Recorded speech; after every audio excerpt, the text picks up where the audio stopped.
ওই যে দীনেশ কার্তিক ওর কি বড় প্রাইজ দিয়েছে, ওর থেকে আমার 500 টাকা বেশি দিতে হবে। আমি এতগুলো ছয় মেরেছি, আমার না 500 টাকা বেশি দিলে আমি আর খেলবো নি।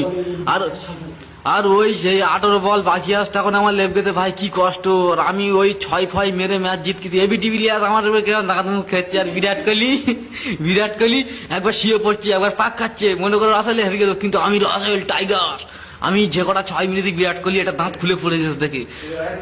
রয়্যাল বেঙ্গল টাইগার আমি, ঠিক আছে। ওই যে দীনেশ কার্তিক ওর কি বড় প্রাইজ দিয়েছে, ওর থেকে আমার 500 টাকা বেশি দিতে হবে। আমি এতগুলো ছয় মেরেছি, আমার না 500 টাকা বেশি দিলে আমি আর খেলবো নি। আর আর ওই সেই 18 বল বাকি আসতে এখন আমার লেগে ভাই কি কষ্ট। আর আমি ওই 6 ফয় মেরে ম্যাচ জিতছি। এবি ডিভিলিয়ার আমার খেলছে। আর বিরাট কোহলি একবার শুয়ে পড়ছে, একবার পাক খাচ্ছে, মনে করো আসলে হেরে গেল, কিন্তু আমি রাসেল টাইগার। আমি যে কটা ছয় মেরেছি বিরাট কোহলি এটা দাঁত খুলে পড়ে গেছে দেখে। রয়্যাল বেঙ্গল টাইগার আমি।